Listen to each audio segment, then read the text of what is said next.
जोङो जोंनि देबोरगाव समस्तिनि मानसिफोरखौ जों सिनायजोबो जोङो सरलपारानिफ्राय लानानै जोङो क'क्राझार टाउनसिमाव जोंनि साफ्रोमबो भटार्सफोरखौ जों गामिफोरनिफ्राय हाबनायखाय जों मिन्थिजोबसै दा बेयाव जोङो रेलियाव नुनो मोन्दों बनरगावनिफ्राय फैनाय माखासे मानसि खमसे खम बनरगावआव 2500 जन मानसि जादों बे मिटिं जोबनाय लोगो लोगो बिथांमोना फैफाजोबनानै देबोरगावनि मोनसे गावसिनि रेलिखौ मोनसे समायना खालामफैदों समायहोनायनि मोनसे एक्टिं खालामदों दा अरिजिनेलि मानसिफ्रा बाव गैया जायफ्रा माखासे दिनै बिथांमोननि बेनाराव लिरनायखौ आं नुदों देबोरगाव ब्लकनि मोनसे मिटिं होननानै खिन्थु बेयाव देबोरगाव ब्लकनिल' मानसि गैया दिनै सरलपाराफोरनिफ्राय एसे एनै थांदों माखासे एरियायाव जायफ्रा गोदोनिफ्रायनो गावसोरजों नांथाबनानै थाफुबाय थादों दिनै बे व्यक्तिफ्रा ओंखारदों आरो मोनसे लाजिथाव खोथा दिनै 15 बोसोर शिफ्ट जानाय सासे हाग्रामा महिलारि बिथाङा मानगोनां हाग्रामा महिलारिया गावनि समस्तियाव मिटिं लेंनायाव बिनि समस्तियाव आं लुबैदोंमोन आङो बिरोधि दलनि आङो इउपिपिएलनि सासे देबोरगाव ब्लकनि प्रेसिडेन्ट जानानैबाबो आं लुबैदोंमोन 15000 मानसि ओंखारबा हामगौ सानदोंमोन जिहेतु बियो 15 बोसोर शिफ्ट जाबोनाय बिनि समस्तियाव दिनै 4500 जानाया खोब दुखुनांथाव खोथा खमसे खम 12000 जाब्लाबो आंबो खुसि जाफागौसोमोन मानोना बिथांनि मान सन्माननि खोथा दं दिनैहाय नोंथांमोना नुदों रायजो राजाफ्रा नुदों दिनैहाय 4000 5000नि बारा मानसि जा दिनै बे दुखुनांथाव हाग्रामा महिलारिनि थाखाय बिथांनि मानगोनांनि थाखाय दुखुनांथाव बिथाङा 20000 15000 मानसि ओंखारहोनो हानांगौमोन आरो बिथांनि समा जोब्बाय बिथाङा ओंखारहोनो हानायबो नंला मानो आरो माखासे भाइराल खोथाफोर ओंखारबाय थादों दिनै रायजो राजाफोरनाव मोनसे दुखु मोनदों दिनै बिथांनि बिबोनां ना मा जायो मानगोनां हाग्रामा महिलानि बिबोनां ना मा जायो मुनमुन ब्रह्म बिथाङा इउपिपिएल सरकार फैनायनिफ्राय हयथा लीला जादों बिटिसिआव होननानै बिथांनि बे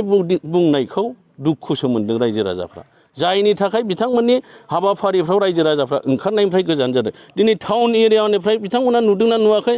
आं नुदों आं बुंनो हायो दिनै टाउन एरियानि जोंनि बर'नि अनगायै दस्रा कास्टनि मानसिफ्रा दिनै बे मिटिङाव बाहागो लायाखै दिनै राजबंसिफ्रा बाहागो लायाखै बाङालिफ्रा बाहागो लायाखै आदिबासिफ्रा बाहागो लायाखै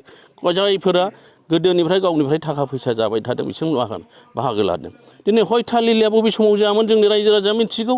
दिनै गोबां जोंनि बर' बिमाफ्रा रान्दि जादों जोंनि बिब' बिनानावफ्रा रान्दि जादों दिनै सैथो खोथा बुंनायाव दिनै गोबां मास्टार प्रफेसारफ्रा गावथार जानानै बिथांमोननि फेमिलिफ्रा दिनै जों रानज्रिं खुनज्रिं दुखुथिया जानानै दङ दिनै बिथांमोननि महर मुस्रिखौ नुयोबा लामा सामा नुयोब्ला जोंनि मेगनाव मोदै गनो नागिरो दिनै दासिमबो गोथां महरै दं बिथांमोननि फिसाफ्रा बिथांमोननि बिसिफ्रा दिनै बै समाव हयथा लीलाया सोरजों जादोंमोन दिनै निखा दिनै जोंनि सानफ्रोमबो फेब्रुवारि कागजसे जों नुदोंमोन गोथै मोननाय सोरखौबा किडनेप खालामनाय सोरखौबा गावथारनाय सैथो खोथा बुंनायनि थाखाय सोरखौबा न'आव थांना बुख्रुब सुख्रुब खालामहैनाय बै समनि सिमांखौ बै समनि जारिमिनखौ बे मुनमुन ब्रह्मआ दिनैनि समाव बावगारदों नामा दिनै बिथाङा बिखा दंना गैया मेगन दंना गैया बिथाङालाय दिनैहाय बिथाङा बर'नि जारिमिनखौबो मिन्थिया दिनै आं मिन्थिनायावथ' बियो मानगोनां मुनमुन ब्रह्मआ जोंनि मानगोनां हाग्रामा सारखौ बिगुमै मोनफ्लाङामोनब्ला बे बर' जाथियाव थानाय नंलामोन होननानै आं सानो बिथाङा नाना माना पेन्ट फिसा गानग्रामोन होनना आं मिथिगौ बे हाफ पेन्ट गाननानै बेरायग्रामोन बियो मुनमुन ब्रह्मआ दा नै बेबायदि हाफ पेन्ट गाननानै बेरायग्रा मानसिया दिनै बर' हारिनि जारिमिनखौ मा बुंनो लुबैदों बे दिनै जोंनि मानगोनां जेरै